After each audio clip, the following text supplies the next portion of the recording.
सिद्ध कीजिए कि √2 एक अपरिमेय संख्या है। प्यारे विद्यार्थियों, ये क्लास 10th वाले विद्यार्थी के लिए जो मैट्रिक एग्जाम देने जा रहे हैं उन विद्यार्थी के लिए बड़ी ही महत्वपूर्ण प्रश्न है। तो देखेंगे इस प्रश्न को हम लोग कैसे सिद्ध करते हैं। हमारा क्वेश्चन है सिद्ध कीजिए कि √2 एक अपरिमेय संख्या है। तो हम इसके विपरीत मानेंगे। माना कि √2 एक परिमेय संख्या। हमको सिद्ध करने बोल रहा है कि सिद्ध कीजिए कि √2 एक अपरिमेय संख्या है। तो हम उसके विपरीत मानेंगे। माना कि √2 एक परिमेय संख्या है। √2 एक परिमेय संख्या है। √2 एक परिमेय संख्या हो गया तो हम परिमेय संख्या को p/q के रूप में लिख सकते हैं। इसीलिए √2 बराबर हम p/q लिखे हैं और ये हमारा समीकरण 1 हो जाएगा। जहाँ p और q सभाज्य संख्या है और q बराबर नहीं 0 हो। 0 सभाज्य संख्या उस संख्या को कहते हैं जिसकी गुणनखंड के रूप में एक छुपा हो और एक के अतिरिक्त दूसरा गुणनखंड नहीं हो, वैसी संख्या को सभाज्य संख्या कहते हैं। यहाँ p और q में गुणनखंड के रूप में एक छुपा और एक के अतिरिक्त दूसरा गुणनखंड नहीं है, इसलिए p और q सभाज्य संख्या है।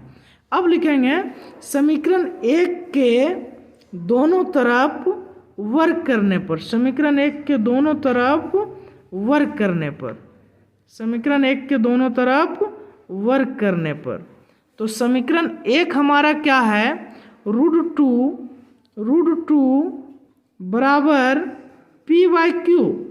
हम समीकरण 1 के दोनों तरफ वर्ग करेंगे। इस तरफ भी वर्ग कर देंगे और इस तरफ भी वर्ग कर देंगे। √2 का वर्ग 1 2 हो जाएगा। यहाँ से स्क्वायर से ये रूट हट जाएगा तो 1 2 बचेगा और इधर p² का p² हो जाएगा और q² का q² हो जाएगा। प्यारे विद्यार्थियों, हम 2 का 2 लिखेंगे और p² का p² लिखेंगे। q² का मतलब यहाँ 2q गुना के रूप में है। एक q यहाँ लिखाएगा और एक q यहाँ चले आएगा 2 के पास। तो अब आप क्या देख रहे हैं कि 2q एक पूर्णांक संख्या के रूप में है और p²/q एक परिमेय संख्या के रूप में है। 2q पूर्णांक संख्या के रूप में है। 2q पूर्णांक संख्या के रूप में है और p²/q परिमेय संख्या के रूप में है। परिमेय संख्या के रूप में है। आप जानते हैं कि पूर्णांक संख्या और परिमेय संख्या समान नहीं होती है। समान नहीं होती है।